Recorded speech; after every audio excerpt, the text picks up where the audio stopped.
Assalamualaikum Sobat Football United. Ringan amatiran ala gua. Kali ini ngobrol ringan. Jadi bursa transfer Januari 2024 sudah dibuka. Manchester United yang pada beberapa waktu yang lalu John Murtough kalau tidak salah dan juga Erik ten Hag mengatakan John Murtough lebih tepatnya menyebutkan kalau Manchester United ini sepertinya akan sepi di bulan Januari. Tapi Fabrizio Romano mengatakan nggak demikian. Manchester United ini akan secara aktif bergerak di bursa transfer Januari, dan aktivitas yang akan dilakukan oleh Manchester United ya di bulan Januari ini bukan hanya mendatangkan pemain, tapi juga melepas pemain. Dan ini sudah sering gue singgung bagaimana memang ada beberapa pemain yang akan menjadi prioritas bagi Manchester United untuk dilepas di bursa Januari ini. Pemain seperti ada beberapa nama ya, dan dari Manchester Evening News ada sebuah opini analisa dari Samuel Lukhurs yang nanti akan tentu saja menyebutkan nama siapa yang akan dilepas, siapa yang akan mungkin berapa yang akan diincar. Disebutkan satu pemain atau dari sisi jumlah satu pemain ini akan berusaha untuk didatangkan oleh Manchester United di bursa Januari ini, dan akan melepas 3 pemain. Oke, gue langsung aja ke artikelnya ya. Di bursa transfer Januari ini telah dibuka dan Manchester United menunggu investasi dari Sir Jim Ratcliffe supaya disahkan oleh Premier League. Ed Woodward pernah mengatakan kalau sebenarnya bursa transfer di Januari ini terjadi ya karena atau bisa terlihat bagaimana desperate-nya atau bagaimana terdesaknya klub atau yang menjual ya daripada pembeli. Manchester United saat ini ingin mendapatkan seorang pencetak gol atau striker. Anthony Martial telah absen kurang lebih selama 3 minggu terakhir karena sakit ya. Dan faktanya pemain nomor 9 satu-satunya saat ini hanya Rasmus Højlund yang telah memecahkan telur mencetak gol di Premier League di pertandingan menghadapi Aston Villa. Rasmus Højlund tentu saja pemain masih muda, 20 tahun, dan Manchester United harus melepaskan atau membagi beban untuk mencetak gol dari sisi Rasmus Højlund ya. Gue sepakat dan sering gue katakan, ternyata oleh Samuel Lukhurs pun juga disebutkan demikian, bahwasanya Manchester United tidak bisa membebankan hanya kepada seorang Rasmus Højlund.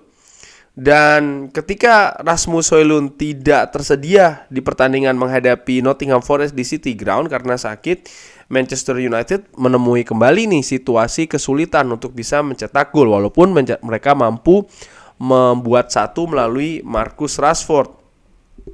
Amad Diallo juga dicoba sebenarnya sebagai false nine oleh Erik ten Hag di beberapa pertandingan persahabatan, dan kembali ke skuad ya Manchester United pertama kali semenjak bulan Desember 2021. Wow, berarti sudah cukup lama, dan dari sini gue juga berpendapat tidak ideal kalau beban ini dibagi kepada seorang Amad Diallo. Artinya apa ya? Manchester United harus mendatangkan goal scorer, harus mendatangkan striker. Manchester United dalam perjalanan sebelumnya ya, artinya di tahun-tahun sebelumnya ini pernah juga mendatangkan pemain-pemain penting di bursa Januari. Disebut contoh di sini adalah Juan Mata, Alexis Sanchez, dan juga Bruno Fernandes. Bahkan Kapten Bruno Fernandes itu datang di bulan Januari. Sir Alex Ferguson juga sempat menyebutkan kalau Stan Collymore, Les Ferdinand, dan juga Andrew Cole ini datang di tengah musim ya, di tahun 1994-1995. Dan pada saat itu Manchester United bahkan membuat penawaran yang tidak bisa ditolak oleh Newcastle terkait dengan Andy Cole, dan juga melakukan hal yang sama 9 tahun kemudian dengan mendatangkan Louis Saha dari Fulham. Nah, artinya di artikel ini ingin menunjukkan kalau Manchester United bisa loh dan pernah juga ya mendatangkan pemain-pemain penting bahkan pemain mahal di bursa transfer Januari. Dan kali ini tentu saja berbeda keadaannya karena ada yang namanya financial fair play yang akan membatasi kegiatan bisnis bagi Manchester United. Apalagi dengan tidak adanya sepak bola Eropa di Manchester United ya, ini juga akan berpengaruh ke situasi tersebut. Nah, bahwasannya sekarang ini kegiatan lebih kepada menjual atau melepas pemain. Ini yang disebutkan oleh artikel di Manchester Evening News ini ya, kan Manchester United ini terbuka untuk melepas Jadon Sancho ke beberapa ke beberapa pihak ya. Dan selain Jadon Sancho, bagaimana karir dari Donny van de Beek juga disebutkan telah berakhir di Manchester United dengan perpindahan ke Eintracht Frankfurt. Dan juga masih dicari bagaimana kemungkinan untuk Anthony Martial ya.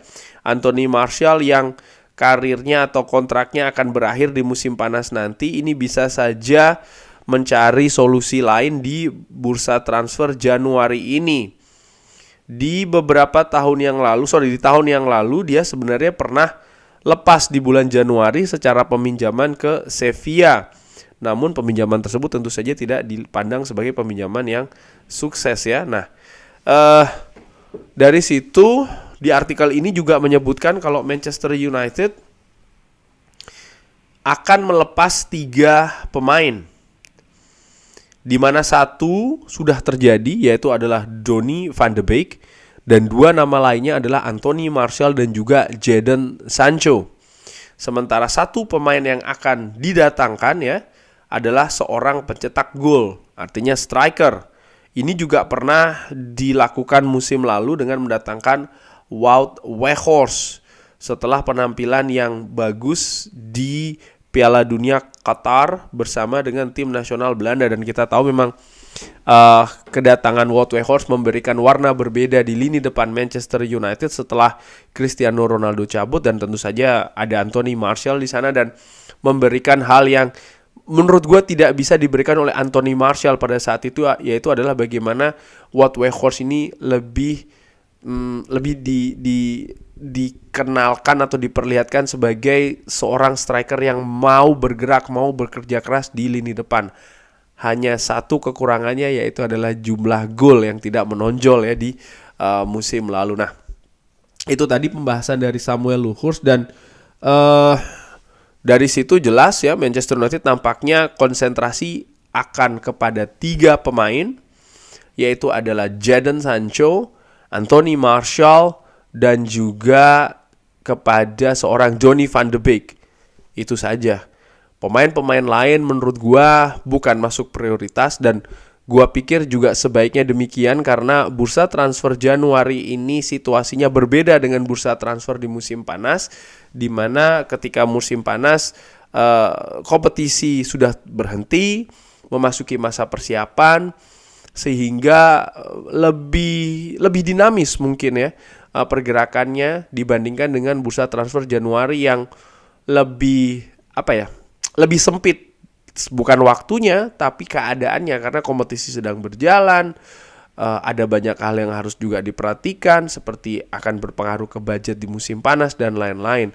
Dan kalau melihat situasi di Manchester United, bagaimana Manchester United juga harus mempertimbangkan situasi, contohnya ya di bursa musim panas nanti Manchester United harus bisa memberi ruangan yang lebih lebar di sana dari sisi kesiapan finansial, ketersediaan finansial ya, bukan hanya uang saja tapi juga dalam hal peraturan FFP, tapi juga bagaimana bisa mengatur tempat-tempat ya di posisi-posisi tertentu yang memang akan dijadikan fokus di musim panas nanti. Menurut gua fokusnya tetap di lini depan, walaupun tadi disebutkan dan gua sepakat ya untuk Januari ini fokusnya untuk mendatangkan striker, tapi nanti di bursa musim panas gue pikir pun juga akan melakukan hal yang sama. Karena tipikal pemain yang akan didatangkan tentu saja berbeda kalau menurut gue, dan ini juga harapan gue yang akan datang di bursa transfer Januari ini atau yang akan didatangkan nanti di bulan atau di musim panas ya, dimana ketersediaan pemain juga lebih banyak opsinya di musim panas nanti dibandingkan dengan saat ini, dimana sekali lagi musim sedang berjalan. Striker yang saat ini gacor katakanlah bersama dengan timnya masing-masing ini juga berusaha untuk dipertahankan dengan keras oleh tim-tim tersebut, dan situasinya akan berbeda karena ketika musim panas nanti kan kompetisi sudah selesai, jadi achievement atau peraihan dan lain-lain ini juga lebih setelahnya lebih rileks katakanlah demikian dalam tanda kutip ya untuk pemain itu, atau lebih lunak untuk klub itu melepas pemain bintangnya terutama strikernya. Nah, ini menarik ya karena melepas Donny van de Beek sebenarnya diincar musim panas yang lalu, artinya Manchester United mengusahakan namun gagal, dan di Januari ini nampaknya memang sangat diusahakan sekali dan berhasil. Gua nantikan nih kalau Manchester United atau manajemen Manchester United berhasil melepas 3 pemain ini, maka ya kinerjanya bagus. Karena tidak mudah loh ya melepas 2 pemain lainnya, Jadon Sancho dan juga Anthony Martial, dengan berbagai alasan masing-masing. Contoh seperti gaji, contoh seperti investasi yang sudah dikeluarkan oleh klub, contoh penampilan yang juga tidak bagus ya di Manchester United. Hal-hal seperti ini kan menyulitkan untuk mendapatkan klub-klub yang mau menampung dalam tanda kutip pemain-pemain tersebut. Di sisi lain mendatangkan striker yang sesuai dengan yang dibutuhkan dan dengan waktu yang saat ini itu juga tidak mudah bagi manajemen Manchester United. Artinya mendatangkan striker yang bisa berbagi tugas ya, berbagi beban dengan seorang Rasmus Højlund, tapi di sisi lain juga tidak terlalu overshadowing atau katakanlah tidak terlalu menghalangi bahkan perkembangan dari Rasmus Højlund. Artinya Rasmus Højlund tetap harus diberikan porsi bermain yang sama besarnya, mungkin kalau tidak justru lebih banyak juga, tapi dengan backup dari pemain baru ini. Tapi di sisi lain kemampuan dari pemain baru ini juga diharapkan bukan hanya sebagai ban serep, tapi juga mampu yaitu tadi ya berbagi beban. Artinya dia juga mampu mendorong Rasmus Højlund untuk bisa lebih bagus lagi dengan cara dia juga harus berperforma yang bagus.